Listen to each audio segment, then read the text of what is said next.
Hello everyone and welcome to the channel of KV Teachers Guild. So students, today in this video we are going to do a science chapter quiz of class 6 which is body movements. So chapter आप सभी ने read कर लिया होगा. Now we are going to do some important question answers in the form of quiz जो कि information आपको chapter से मिलती है उसको हम लोग quiz form में अभी टेस्ट करेंगे कि चैप्टर आपने कितने अच्छे से समझा है. So there will be 15 questions. आप अपनी किसी कॉपी पर 1 to 15 नंबर्स लिख लीजिए. उसके सामने जो भी आपको लगेगा ऑप्शन सही है ए बी और सी वो आप लिखते जाएंगे. ओके तो चलिए शुरू करते हैं. First question is the group of specialised cells that perform a special function is called अ.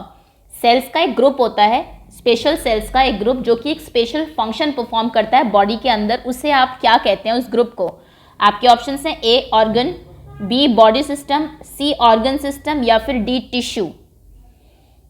आपको पता होगा सेल जो है वो सबसे छोटी यूनिट है हमारी बॉडी की. तो जब बहुत सारी सेल्स मिल जाती है तो क्या बनता है जो सेल्स एक स्पेशल फंक्शन परफॉर्म करती है? ए ऑर्गन, बी बॉडी सिस्टम, सी ऑर्गन सिस्टम या फिर डी टिश्यू. जो भी आपको लगता है आंसर 1 ए बी सी और डी लिख लीजिए. In the end of the video मैं आपको सारे आंसर्स बता ही दूंगी. And if any child is new to the channel तो आप सब्सक्राइब कर लीजिए, बेल आइकन को प्रेस कर लीजिए जिससे कि कोई भी वीडियो आपकी क्लास की मिस ना हो. चलिए लेट्स मूव अहेड.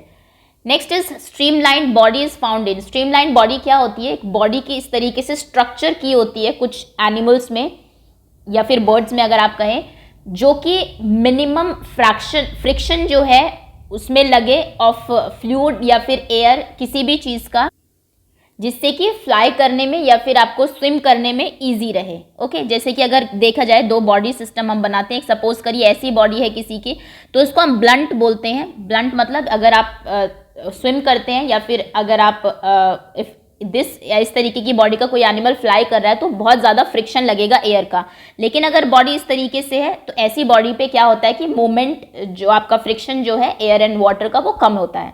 तो आपको बताना है इनमें से किस एनिमल में स्ट्रीमलाइन बॉडी होती है. आपके ऑप्शन हैं A fish and birds, B only birds, C only fish या फिर D frog and hen. In which of the following A B C और D streamline body is found? Okay next question is heart is a part of which organ system. Heart जो कि आपकी पूरी body में blood को pump करता है वो किस टाइप का बॉडी ऑर्गन सिस्टम है आपका? आपके ऑप्शन हैं A circulatory system, B respiratory system, C excretory system या फिर डी नर्वस सिस्टम. हार्ट किस सिस्टम का पार्ट है? सर्कुलेटरी का, रेस्पिरेटरी जो रेस्पिरेशन सांस संबंधी जो आपके रिलेटेड आपके ऑर्गन्स हैं.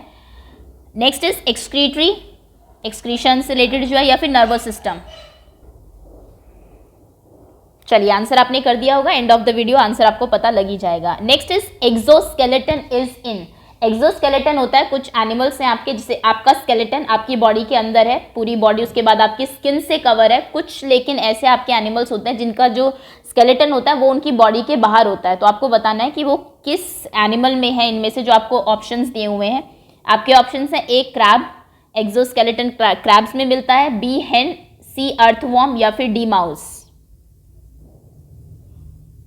इनमें से किसमें जो बॉडी के बाहर की एक्सटर्नल कवरिंग है वो बहुत हार्ड होती है किसी में स्केलेटन की तरह, उसको ऐसा किस में मिलता है इनमें से? ये एक्चुअली ऑर्थोपॉड्स में मिलता है जो आपके इंसेक्ट्स होते हैं. कई स्पाइडर्स में भी मिलता है.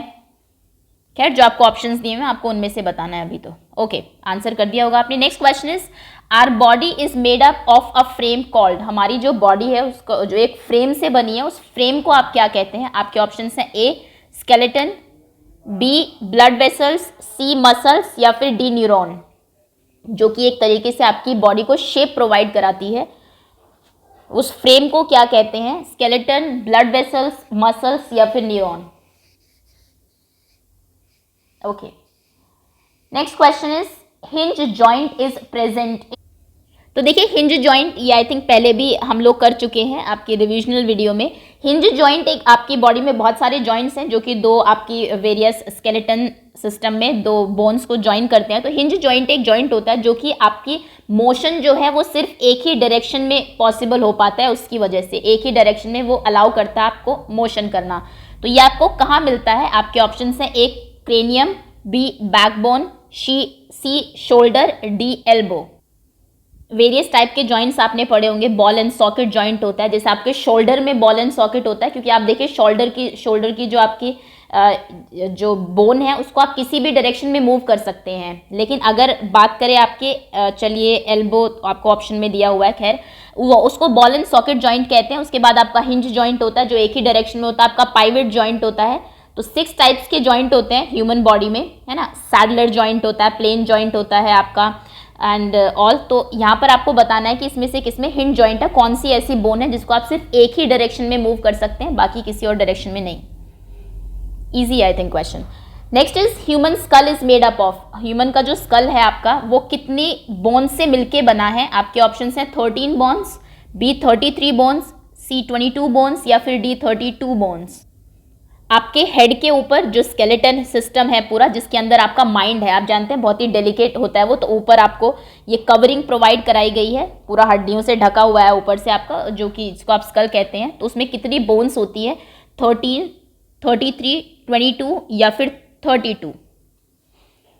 स्कल का काम अगर आपसे पूछा जाए तो ये प्रोटेक्ट करता है, प्रोटेक्ट ब्रेन फ्रॉम इंजरी, आपके ब्रेन को, माइंड को इंजरी से, ताकि सर पे चोट लगे तो वो आपके स्कल पे लगे, अंदर सीधा ब्रेन पे ना लगे, फ्रॉम इंजरी। चलिए इस क्वेश्चन का आंसर आपने कर दिया होगा। आगे आते हैं। Next question is contraction of dash pulls the bone during movement. So कौन सा आपका बॉडी पार्ट है जो कि कॉन्ट्रैक्ट होके, सिकुड़ के या फिर रिलैक्स होके आपकी बॉडी को मूवमेंट कराता है? आपके ऑप्शन हैं ए नर्व्स, बी लिगामेंट्स, सी स्किन या फिर डी मसल्स। किस बॉडी पार्ट के कॉन्ट्रैक्शन से या फिर रिलैक्सेशन से बॉडी की मूवमेंट होती है? आप चलते हैं, बैठते हैं, किसी बॉडी पार्ट को मूव करते हैं, अपनी बोन्स को मूव करते हैं, तो उसमें क्या चीज कॉन्ट्रैक्ट होती है? नर्व्स, आपकी नर्वस सिस्टम, लिगामेंट्स, स्किन या फिर muscles. Okay, next question is backbone is also called the. आपकी जो बैकबोन है उसको और क्या चीज इनमें से कहा जाता है? आपके ऑप्शन है ए वर्टिब्रल कॉलम, बी रिबकेज, सी स्कल या फिर डी वर्टिब्रा। बैकबोन का दूसरा नाम क्या है? Vertebral column, ribcage, skull, vertebra. Okay, 10th question is the contraction and the dash of muscle help the bone in movement. जैसा कि मैंने कहा मसल्स आपकी कॉन्ट्रैक्ट होती है, सिकुड़ती है, या फिर सेकेंड और कौन सा होगा इसमें वर्ड? वैसे मैं पहले बता चुकी हूँ वो वर्ड आपको, जो कि मसल्स होती है आपकी। लास्ट में क्वेश्चन थोड़ा डिफरेंट तरीके से पूछा गया था, आपकी मसल सिकुड़ती है या फिर फैलती है, जिसकी वजह से आपकी बॉडी जो है वो मूव करती है, मूवमेंट करती है। तो contraction and pulling, contraction and electricity, contraction and pushing, contraction and relaxation. A, B, C और D, which option is correct? Question number 10. Okay. Next is which element are necessary for bone formation? आपकी bones की formation के लिए, हड्डियों के बनने के लिए क्या चीज़ ज़रूरी है? या फिर क्वेश्चन पूछा जाए आपकी जो bones हैं वो किस चीज़ की बनी होती है? आपके ऑप्शन हैं A carbon and oxygen, B calcium and magnesium, C sulphur and iodine, D iron and copper. Carbon, oxygen, calcium, magnesium, sulphur and iodine, iron and copper. So अगर आप थोड़ा सा इसको रिलेट करना चाहे दूसरी चीज़ों से, तो आपने सुना होगा कि ये दूध में ये मिला के पीजिए, इसमें होता है कैल्शियम, जिससे कि आपकी बॉडी मतलब जो आपके मसल्स जो हैं, जो आपकी बोन्स जो है, उनको, हड्डियों को मजबूत बनाता है ना। तो कहने का मतलब है कि उसकी फॉर्मेशन में उसको स्ट्रॉन्ग रखने के लिए, खैर आंसर मिल ही गया आपको, मिल्क आपको ज़्यादा पीना चाहिए और उसमें जो कैल्शियम है वैसे प्रोडक्ट ज़्यादा लेने चाहिए, तो क्योंकि उसी से ही आपकी बोन्स फॉर्म होती है। Okay, next question is snails move with the help of. Snail आप जानते हैं कुछ ये आपके ऐसे एनिमल्स हैं जो कि चलते नहीं है, पैर नहीं होते हैं, ये क्रॉल करते हैं। आपने स्नेक को भी देखा होगा, अर्थवॉर्म को देखा होगा। एक्चुअली पेट के बल आप कह सकते हैं एक तरीके से उससे मूवमेंट करते हैं, उसको आगे की तरफ, पैर यूज नहीं करते चलने के लिए जैसे कि आप करते हैं। तो स्नेल किसकी हेल्प से मूव करते हैं? आपके ऑप्शन हैं ए स्मॉल ब्रिस्टल्स की हेल्प से, be a pair of legs की हेल्प से, सी मसल्स, मस्कुलर फुट, उनके जो पैर होते हैं उसकी हेल्प से, या फिर फोर लिम्स, आगे के अपने लिम्स से। छोटे छोटे ब्रिस्टल्स जो है इनकी बॉडी पे, उसकी वजह से मूव करते हैं, पेयर ऑफ लेग्स की वजह, अपने पैरों की वजह से, मस्कुलर फुट की वजह से, या फिर फोर लिम्स की वजह से। स्नेल्स। रेनी सीजन में आते हैं बाहर, स्नेल्स एंड अर्थवॉर्म देखे होंगे आपने। चलिए आगे आते हैं। Next question is the hollow bone of birds are called. Birds में जो बोन्स होती है वो अंदर से खाली होती है, होलो होती है, जिसकी वजह से वो फ्लाई कर पाती है। ह्यूमन बीइंग इसलिए फ्लाई नहीं कर पाते क्योंकि हमारी बोन्स खाली नहीं है, थोड़ी सी हैवी होती है। तो जो होलो बोन्स जो होती है बर्ड्स की, उन्हें आप क्या कहते हैं? आपके ऑप्शन है A light bones, B soft bone, C dark bone या फिर डी न्यूमेटिक बोन।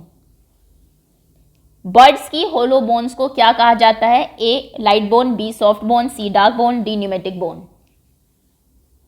चलिए पता है तो आंसर कर दिया होगा आपने। Next is the place at which two bones meet is called. जहां पर दो बोन्स आपकी मिलती है उसे आप क्या कहते हैं? आपके ऑप्शन है A tendon, B joints, C cartilage, D socket. Tendon, joints, cartilage, sockets where two bones meet, that place is called. Okay, and last question is each finger of human hand contain. Human hand की सारी जो fingers हैं उनमें कितनी bones होती हैं, कितनी हड्डियां होती हैं? आपके ऑप्शन हैं A4, B5, C3, D2। How many bones are there in human hands? चलिए now it's time to tell you the answers. जहां पर भी आपने आंसर्स लिखे हैं क्रॉस चेक कर लीजिए। फर्स्ट क्वेश्चन का आंसर है D, second A, third A, fourth A, fifth A, sixth C, seventh C, eighth D, ninth A, tenth D, 11th B, 12th C, 13th D, 14th B and 15th C. Out of 15 जितने भी marks आए हैं आपके comment section में लिख दीजिए। And if any question is wrong तो back जाके करेक्ट आंसर जरूर देख लेना, सो दैट आप एग्जाम्स में अपने स्कूल में एटलीस्ट ये मिस्टेक ना करो। So that's all, thank you so much for watching.